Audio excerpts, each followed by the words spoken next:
the pop culture field, and you will.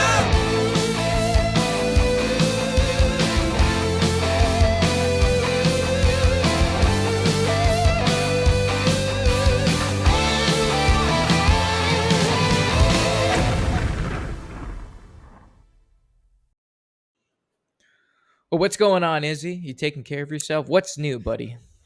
Well, it's funny you should ask, Cam, because I am actually going to take a trip this week out to Pittsburgh to get my head checked. No, Yeah. Get your head checked. Why, get you're my going head to play checked, for the yeah. Pittsburgh Steelers or something, buddy? That's right. I've decided to have an inspirational sports story about my life. I'm an older guy who decides to go into the NFL, just like what's his name, Dennis Quaid. I think he had a thing. Dennis Quaid? Was that the movie, or was that freaking Mark Wahlberg? I think it's Mark Wahlberg. There's a couple older guys, because now I'm thinking, what's his name? Shazam. Zachary Levi. Zachary Levi. He had that true story, the football story, a true American underdog story about the Rams guy who he played later on in life and he won a Super Bowl. So anyway, it's never too late. It's never too late. It's never too late to get your head checked, and that's where I'm going to Pittsburgh for. There's a special concussion clinic that they have out there. And, I had my head injury. I've spoken about it before. In 2018, fell off my bike, riding my tricycle down the street. Riding my unicycle. Anyway, hell of a unicycle accident.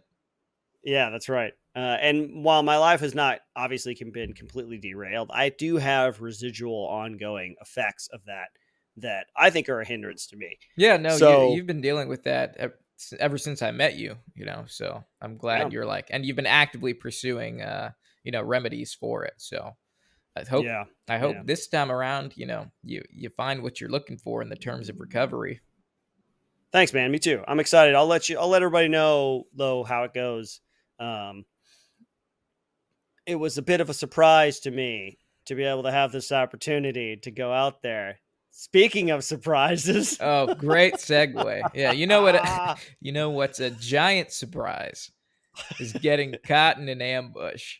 So awesome segue. So folks, welcome to the Pop Culture Field Manual Podcast. We are sitting right at that intersection of weapons action, the military, and pop culture. And today we have an amazing episode for you because this episode is going to go into a military fighting style dear to my heart. And it is the ambush. Izzy, what do you know about ambushes, man? Oh, man. Cameron, that's why I'm glad you're here, because obviously the ambush is one of the battle drills, right? You learn it in basic training, or was it AIT for infantry? So you learn how to conduct ambushes. Yeah, so you learn how to set them up. Linear and L-shaped. Yep. Yeah, and then you learn how to... Is it react to contact or react to ambush? So there's react to contact, which is the beginning of every single battle drill. That's battle drill 2. And then you have react to ambush near and far, which is battle drill 4, which is how you react to that. Now, setting up an ambush isn't necessarily a legit battle drill. There's no battle drill that's like how to conduct an ambush. It's just kind of a fighting style. But because battle drills is to put it short, is a reaction to an action. So since, ambushes are pretty deliberate, they're planned. They can be either deliberate ambushes or they can be hasty. So they're not necessarily a reaction. You're setting them up in a way. Okay. But just like you said, there are 2 different styles of ambush that, we're going to talk about today, because before we get into the movies, I'd love to just get to the nitty gritty on actual that's ambushes. what people want to hear. Yeah, because ambushes are great. Ambushes are, in Ranger School, we conducting an ambush is one of pretty much the primary things you do throughout the entire Ranger School. Is if you're not doing an area reconnaissance, more than likely you are conducting an ambush on a given target. So I'm very familiar with setting up linears as well as L-shapes. So if you want to get into it, I'd love to give you a class on ambushes. Yes, I would love to. And I'm sure everyone listening to that's part of the reason why they listen to this podcast, because we got the military experience behind us that we can interject into the pop culture commentary. So take it away, Cam. Let's learn about ambushes, man. All right. From a ranger, from the highly trained Rangers are they do the basics to perfection is one of the things I ever heard about a Ranger is you guys drill baby drill to perfection the stuff that you're trained with at a high level. So yeah, no, I can confirm that regiment's really good at a lot of things, but the thing we're best at is the level 1's basic skills as an infantryman. So as a Ranger, you are a cut above. You are the 1% of the 1% infantry. So at the end of the day, you're still an infantryman, even though like other special operations forces have their own MOS. They have their own dedicated, special forces or the 18 series. They still attend infantry AIT, but at their core, they're special forces operators. So Rangers, we still maintain the infantry MOS. So we are specialized infantry.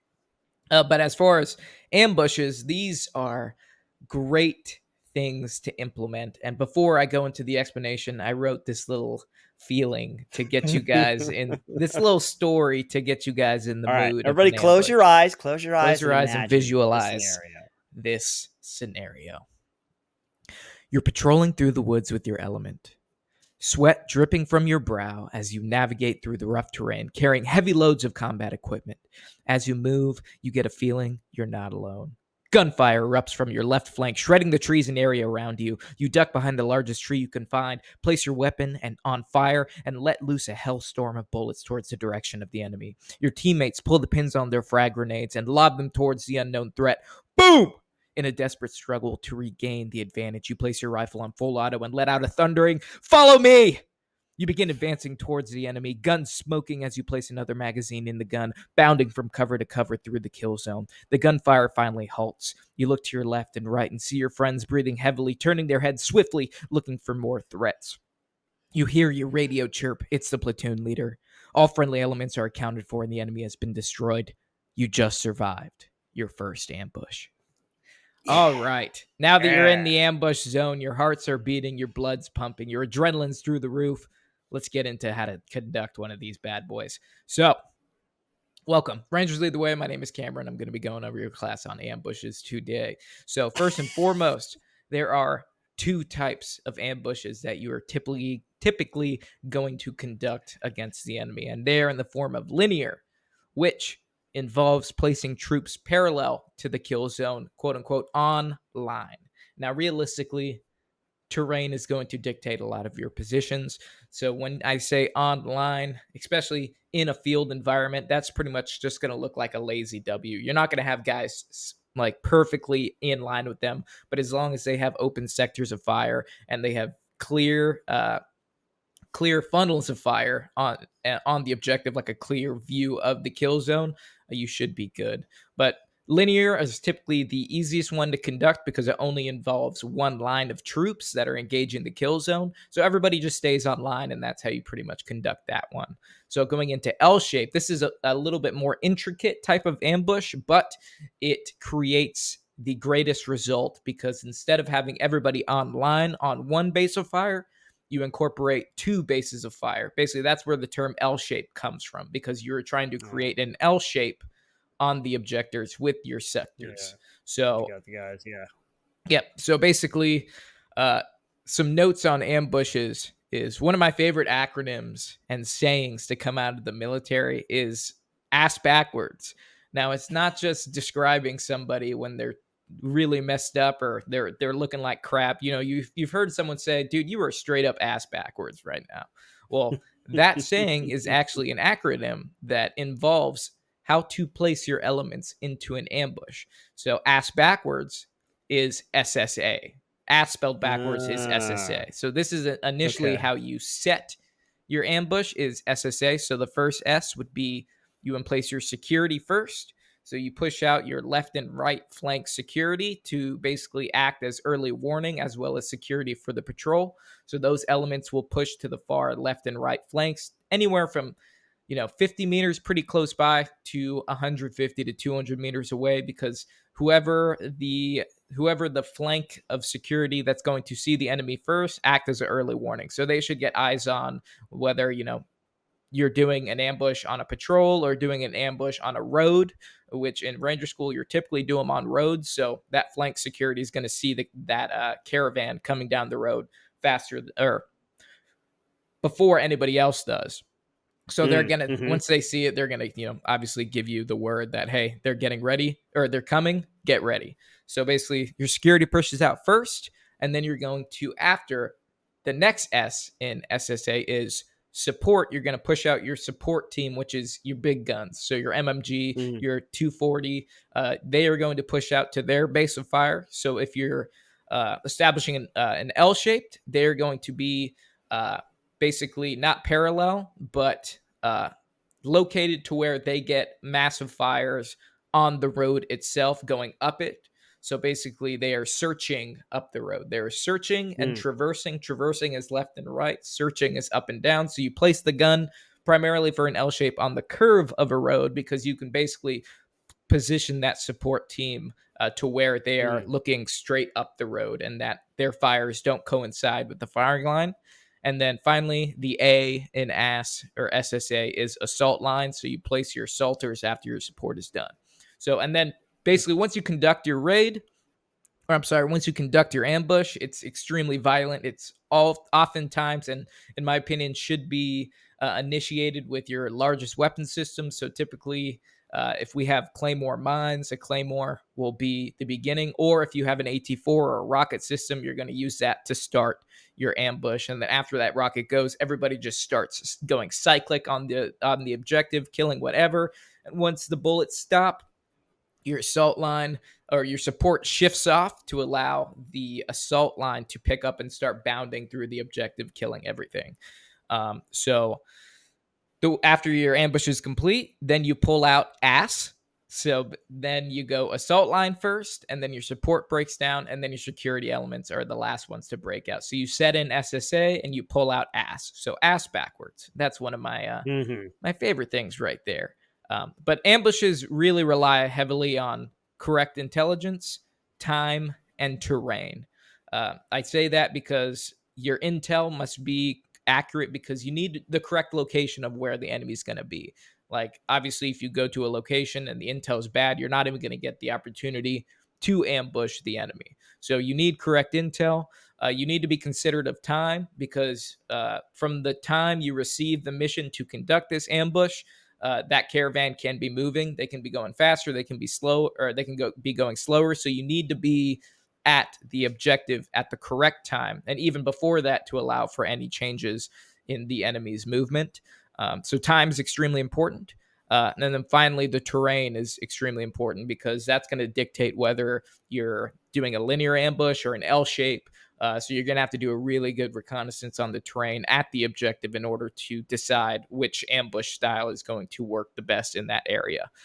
So obviously you can't do an L-shape ambush on a linear road, because there's really no place to put your machine gun. So you might do a linear. But if there's like a curve in the road that allows you to push that gun farther up so that they can see down the entire road system, then you got yourself an L shape. So that's kind of ambushes in a nutshell. I mean, I can go into it step by step, but we got some movies to talk about that have some amazing ambush scenes in them. And if you want to pick one, Izzy, and start us out, it's your game, bro.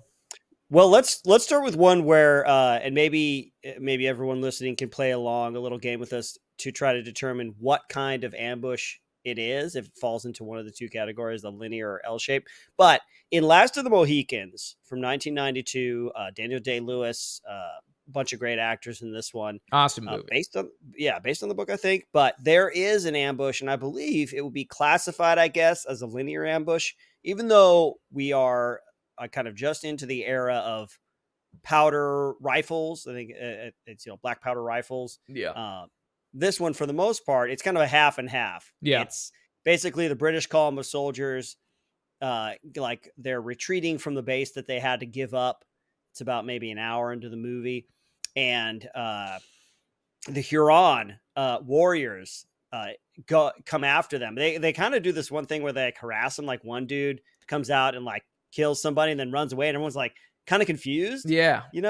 But then there's this great shot where it's like one shot, and then a couple of warriors run out, and then a bunch of shots, and then more shots, and still the British are totally taken by surprise. Like they have to try to get organized, they're trying to get online and get ready, and then they just kind of get taken out, little by little, and then they're just enveloped on both sides by the Huron warriors. Yeah, no, it's an excellent scene, and I'm glad you started off this with that because, they're the best part about this scene is the fact that is how they filmed it. So even though if I look at the ambush from a tactical perspective, it wouldn't be something that I would be like, yeah, that's a great idea. Because at the time, the Huron warriors surround them on both sides of the road. And they basically have two linear ambushes happening at one time with the enemy located in the middle, and they're shooting rifles and everything, and they're shooting at each other. So that you're right. Yeah, that's a bit dangerous. It is very dangerous. And, if you're going to do that, I wouldn't say that's outside the realm of possibility because on the flip side, tactically, they are creating the largest amount of chaos amongst the British troops. And that is something that ambushes need. You need speed, surprise, violence of action. And if you don't have one of them, you lose them all. So when you're conducting an ambush, creating that chaos is just going to crumble the defense of the enemy that you're facing. And that is something that absolutely happens in this ambush. Plus, it's just cinematically beautiful watching them come down, and they're not completely online. There's a lot of chaos happening. Some dudes are charging, screaming. Some guys are shooting rifles, and you have a bunch of people in front of each other, and then the British are just freaking out. So no, it's an awesome ambush, but you just have to be really considerate of shooting your team or shooting your guys because the kill zone is in the middle and you're coming from both sides. Yeah. I think they probably would have been the danger probably would have been mitigated at that time because they didn't have semi-automatic weapons or automatic weapons. Yeah. So it's one ball shot, probably not going to hit its target anyway, but you're just shooting it into the general area. Sure. I mean, I guess that gives you the advantage. So, we've had some experience with those flintlock and those older wad and projectile type rifles, and once you shoot it once, you don't have to worry about machine gun fire glitzing you out. Once you shoot once, you have about 45 seconds before another one goes. But Last of the Mohicans has numerous ambush scenes within that movie that are all well done. I mean, the not just the Huron Native Americans, but Indians in general are known for their guerrilla tactics, and when we were fighting them, they were a formidable force, even though they were less equipped, but their tactics have remained, top tier. And, that's why we have so much respect for them as warriors, because they kind of set the standard with that new kind of guerrilla warfare where, online, like the British do, where they're typically fighting in formations, ambushes aren't a concept. That is a straight guerrilla warfare type of fighting style, is putting on ambushes. So I'm glad we started with Last of Mohicans. I would love to do one moving a little farther in time to another conflict, if you don't mind. Yeah, man. Yeah, so this one is a great representation of an ambush because it is the hastiest of hasty ambushes ever.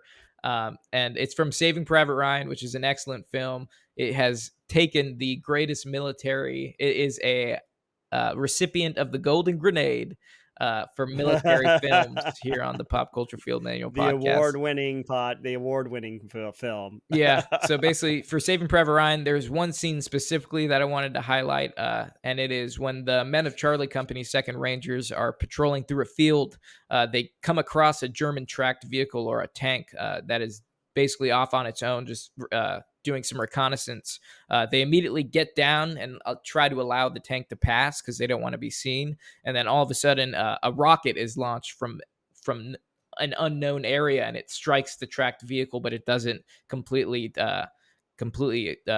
destroy it. So then it keeps continuing, and the Rangers stay down. And then another rocket blast comes out of nowhere and completely takes the tank out. And then seeing, or at least expanding on the situation, the Rangers immediately conduct a hasty ambush. When everybody comes out of the tank, they're all online already, and then they assault through the objective, killing everybody, and they're passing through it just like you would on a regular ambush, and they kill all the Germans there.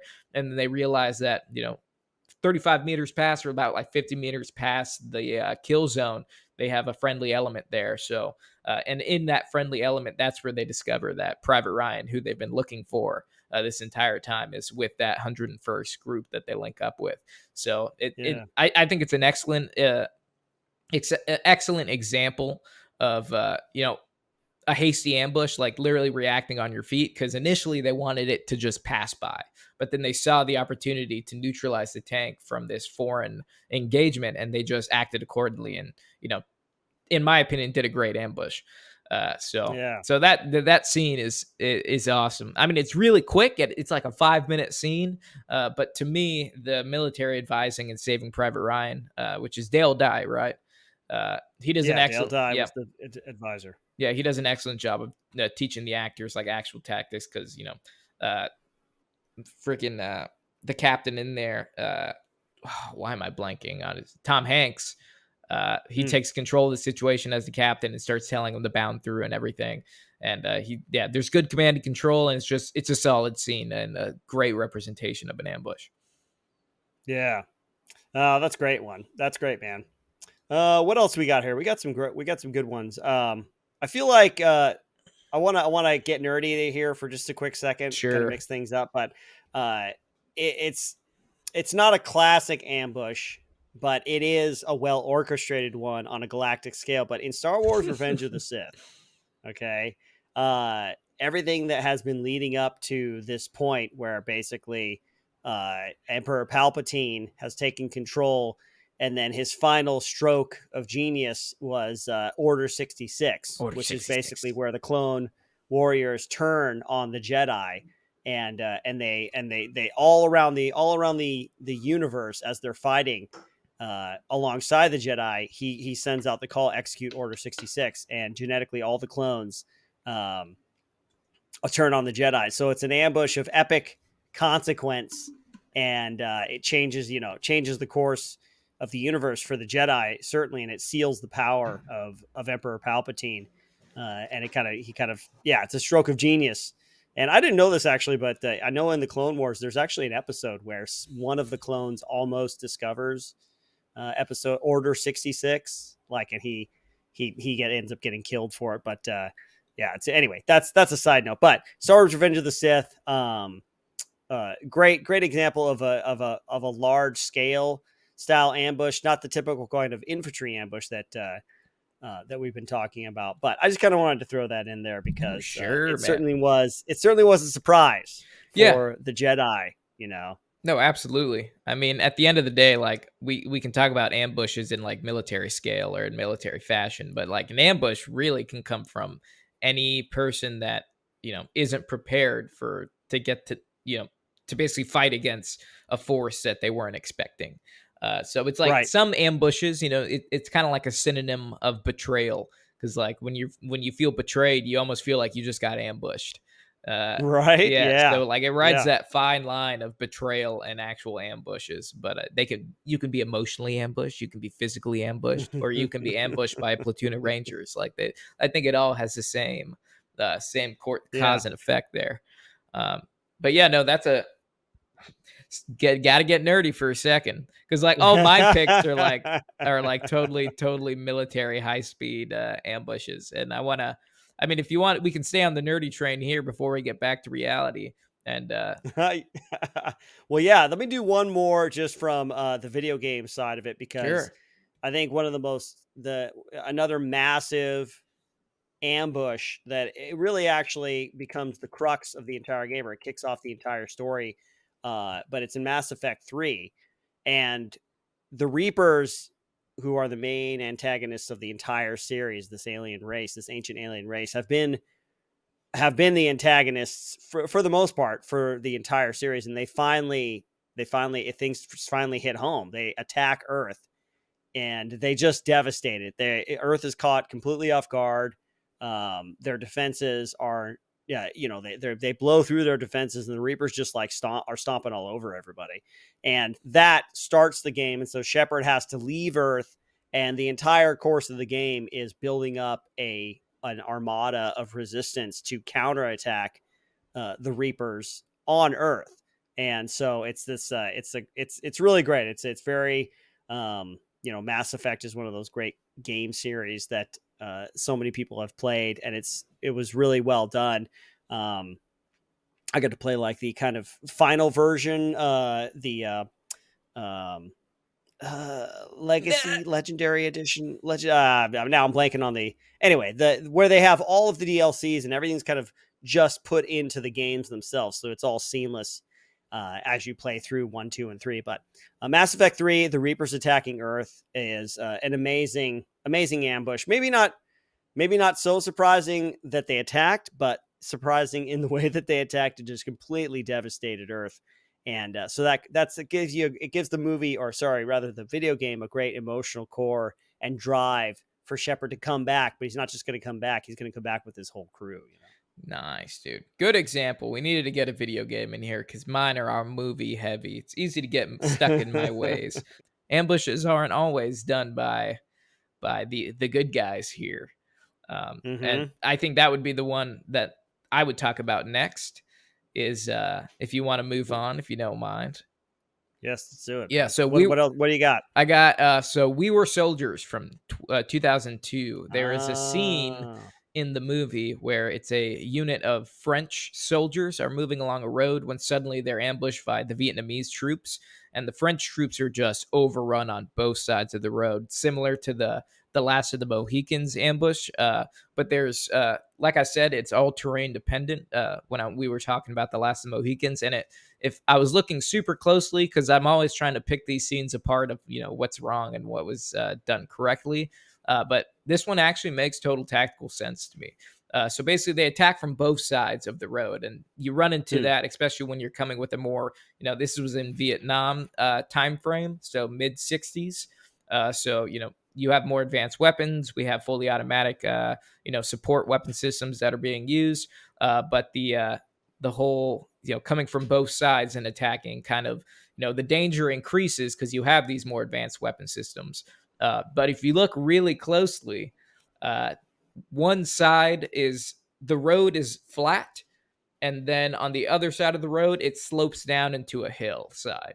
So the enemy starts out with a rocket. I mean, you see a round fly and hit the French commander or the French captain, and then one of the vehicles explodes with a rocket system, and they start taking out the vehicles with rockets, and then all of the MVA start bounding and shooting and basically moving onto the convoy.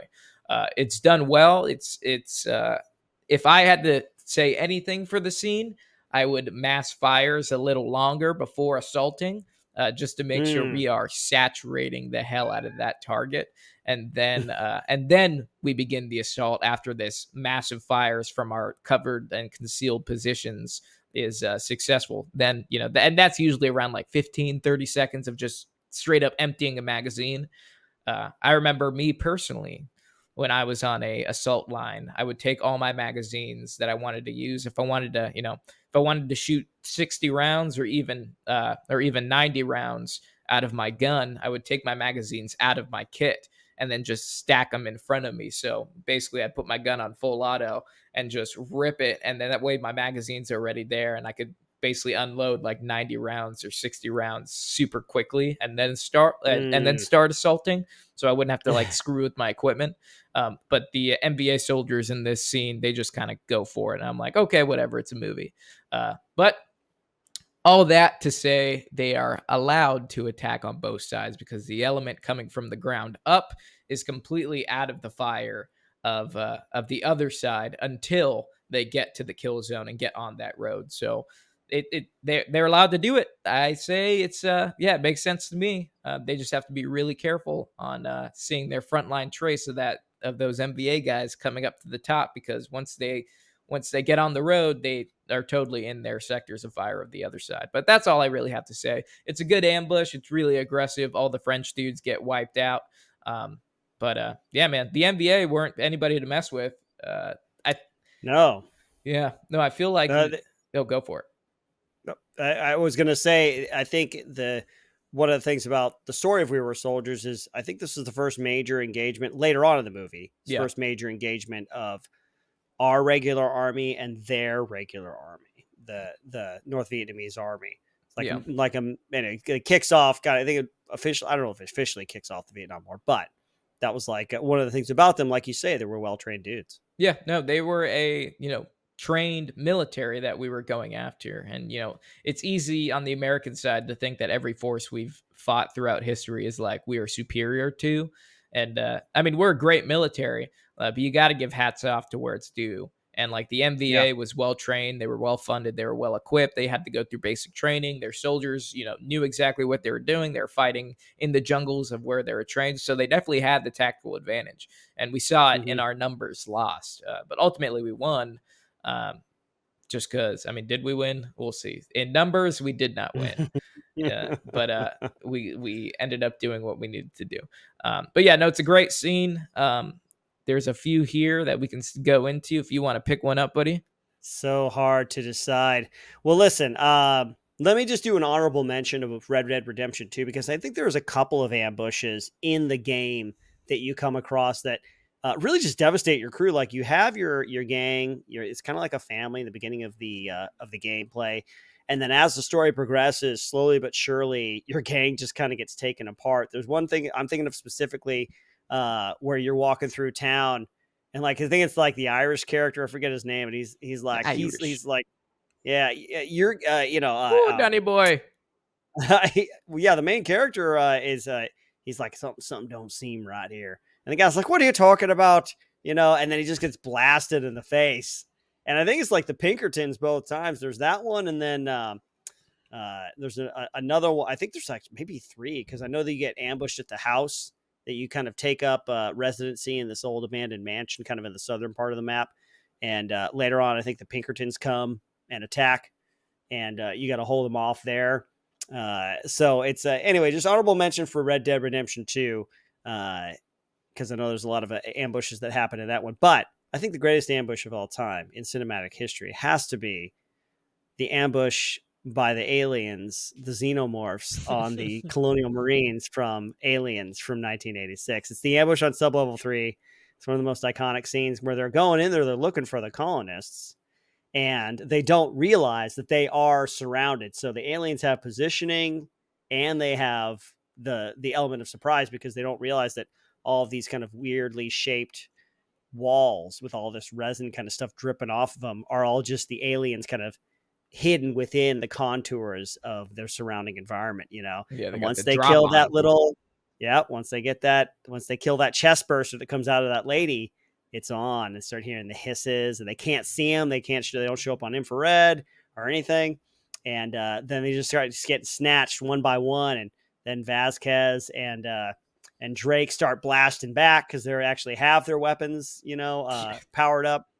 And then they have to, it's basically a react to ambush near, because the Marines got to get out of there afterwards. They have to retreat, and they kind of take over themselves, or because they lose their headquarters element, they can't contact Lieutenant Gorman, and the Sarge gets taken out pretty quickly in the assault. And so Hicks has to take over, and they have to retreat, but so yeah, really great, totally devastating. We lose most of the cast in that one assault, and there's like maybe six characters left after that. But one of my favorite scenes, I like going back to just that scene, that chapter break, and just watching. I think it's called Sublevel 3, and the music for it is of course amazing. But yeah. Well, if you're going to talk about if you're going to talk about personal favorites of all-time favorite movies, in Lord of the Rings, Return of the King, there's a great ambush. Yes. When Aragorn, Legolas, and Gimli are in the ships that they stole from the men, trying to plus up the orc army when they're assaulting Minas Tirith, and all the orcs are like along the dock, and they get off the boats, and it's just Aragorn, Gimli, and Legolas get out, and they're like, what the hell? And they're like, we have an entire army here. What are you guys going to do? And then all of a sudden they get ambushed by the army of the dead, and it comes flowing off of the ships and murders them all. So that was quite the frontal assault ambush from the Aragorn's army of the dead there. So that's an honorable mention. But that's a completely 100% successful ambush, because not only do they take those dudes out, they flow through the entire battlefield. They kill everybody. Yeah. And they kill everybody. Yeah, no, awesome ambush. But I did want to leave on one serious one that I wanted to talk about, just because it is like I think the hardest ambush to come back from, but they do a good job, and it's from Sicario de los Soldados. So basically the second movie of the Sicario series, and that came out in 2018. But the scene I want to go over specifically, because there are so many great ambushes, the guerrilla tactics that they use, the kind of black side ops that they do in these movies are badass. But I wanted to talk about the specific ambush where Matt, which is Josh Brolin, and Alejandro and the rest of their team have control over Isabel Reyes, who's the narco's daughter, and they're escorting her back to the United States to basically have control of her. And they're in a caravan with the federal police from Mexico, and they have air assets washing them, and they're going down, and they're all in up armored Humvees, and they're traveling down a pretty sketchy road. And all of a sudden on the net, they're like, it's clear. And then he keeps asking for updates from their ISR, which is the eye in the sky, their air assets. And then they're like, no, they're coming on the right side. They're coming on the right side. And all of a sudden a rocket RPG comes out of nowhere and strikes one of the vehicles. And then the vehicle in front of them, with the 240 gunner on top, who's the Mexican police, turns around and just starts opening up on their vehicle. So now they're being attacked from the narcos on their right side with rockets, and then they're also being attacked from within from their friendly elements that are working with the narcos. And it's a crazy scene. Things are blowing up left and right. They react to it accordingly. If they didn't have their air assets, though, they would have been completely screwed. Because the only reason they were able to survive is because they send a Hellfire missile down to take out the dudes ambushing them, and then they just worry about the friendly elements that are attacking them. So they get out of the truck, they assault the machine gun trucks in front of them, and at the end they still have policemen behind them that were fighting with them, and they turn around on them and obviously hold them at gunpoint, because they don't know at this point if they're friendly or not. And they're basically having this, no pun intended, Mexican standoff.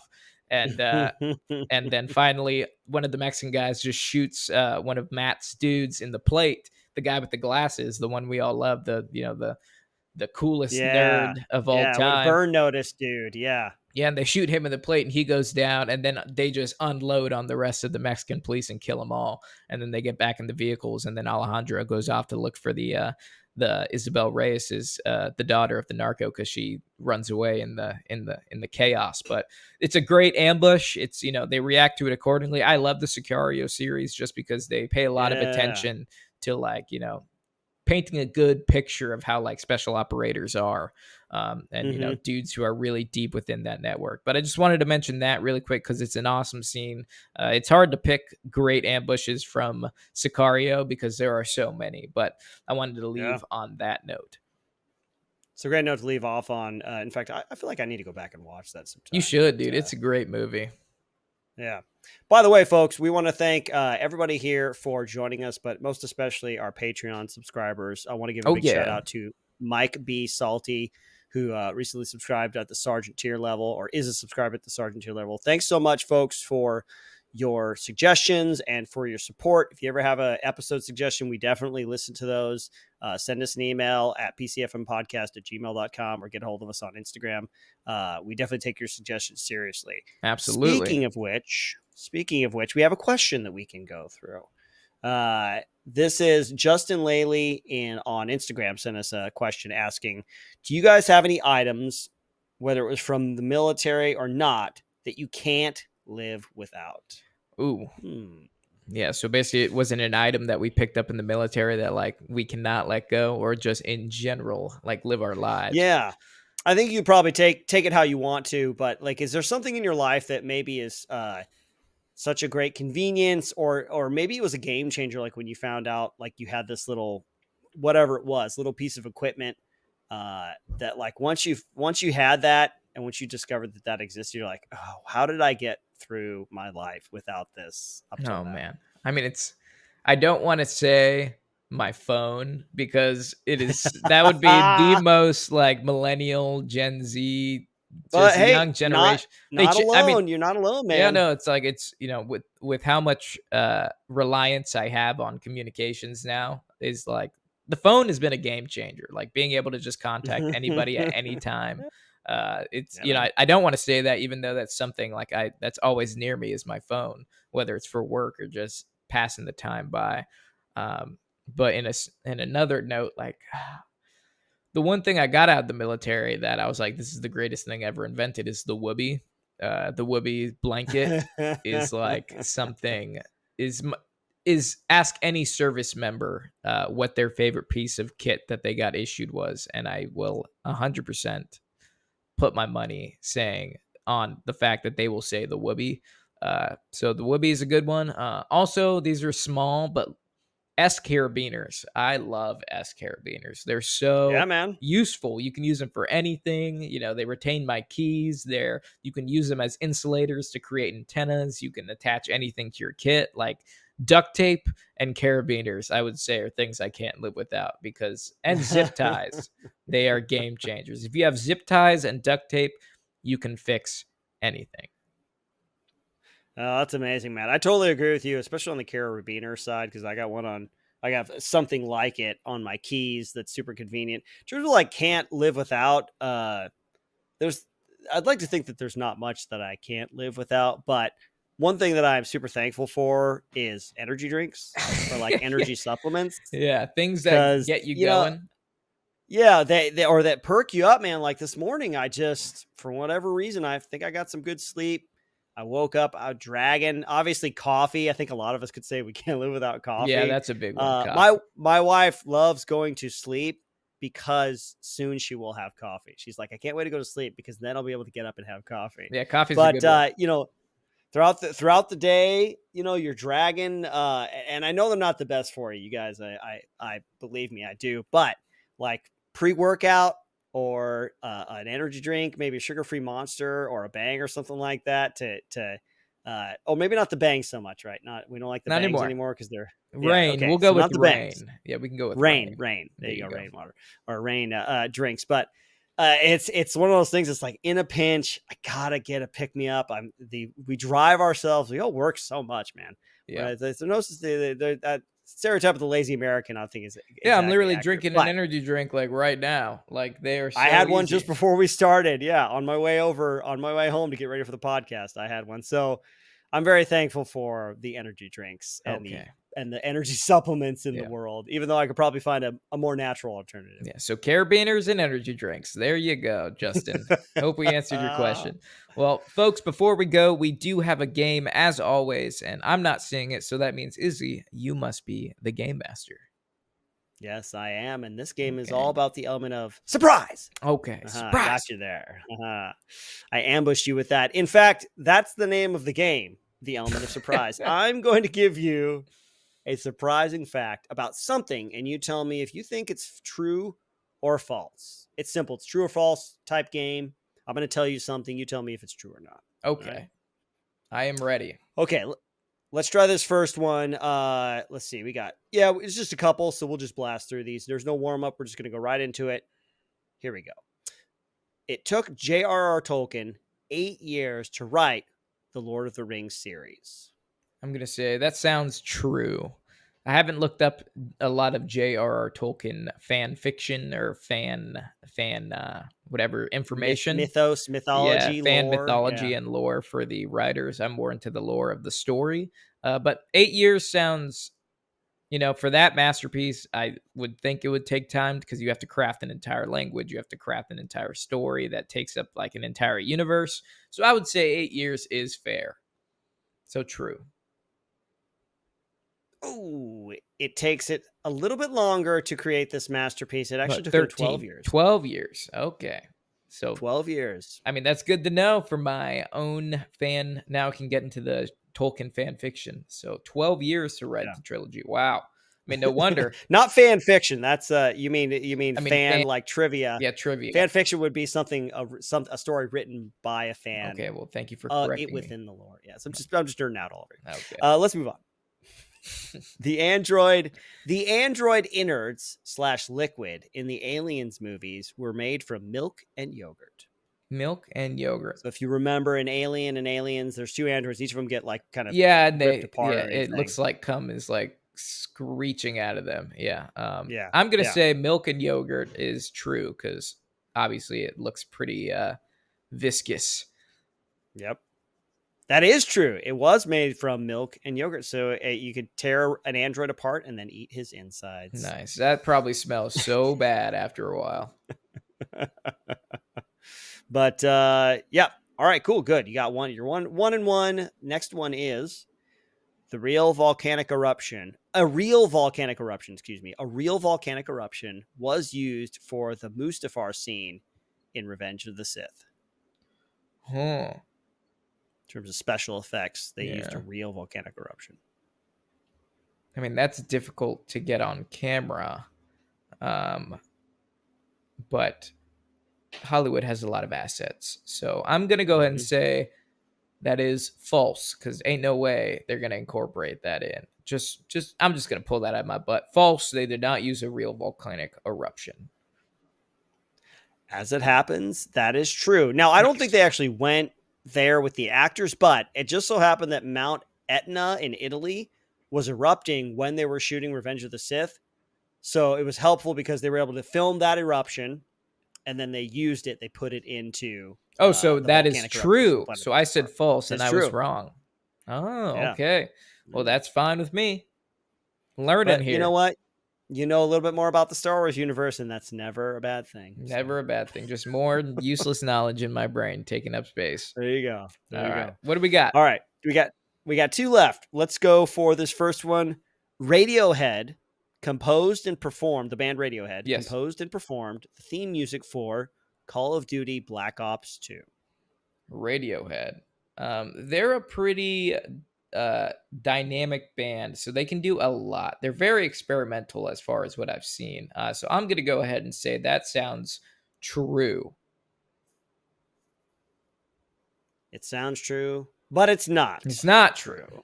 Actually, Nine Inch Nails, Trent Reznor composed and performed the music for the theme song. Oh wow, few and far between. Not really. Okay, so not Trent Reznor's. Have you seen Trent Reznor lately? No, he's freaking jacked, man. He's working out, and good for him. He used to be kind of like the skinny, like goth rock heavy metal dude, but actually, I take that back. I never saw him when he was younger all that much with his shirt off, but these days he's looking pretty jacked. He's okay, like well, hell yeah, that's good. Anything to improve the bod.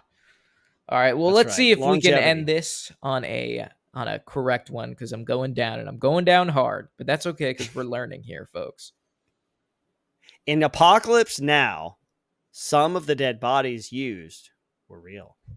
Some of the dead bodies used were real. I'm going to go said that's because they did real animal sacrifice in Apocalypse Now. I don't think that would be something outside the realm of possibility for that movie because they do crazy stuff in that. And there's so many crazy stories that come out of the production of that movie. So I would say that is true. There are real dead bodies in that movie.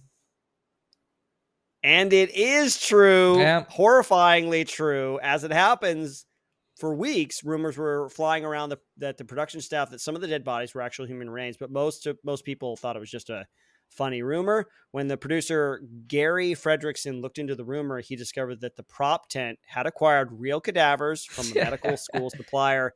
It turned out later that the supplier was actually a grave robber. Okay, so real authentic business model there, right? Yeah. They're like, we supply props and we're a medical school, but you're just some dude with a weird dead body fetish. But that's that awesome. movie is so full. That movie's so full of crazy stories. Yeah, I feel like that production especially, like you could just pull stories from a lot. A lot happened during Apocalypse Now. That's why it doesn't surprise me that they used real bodies in there because that entire movie was made by crazy people. So but cool. I'm just happy I got that one right to end this on a good one. You know, so you did. 2 out of 3 on a high note, a morbid note. Yeah, that's fine. Well, folks, that's it. That is all we got for this episode of the Pop Culture Field Manual podcast. Thank you for joining us. We also look forward to making more content for you guys. And Izzy, you got anything? Nothing other than Cue music.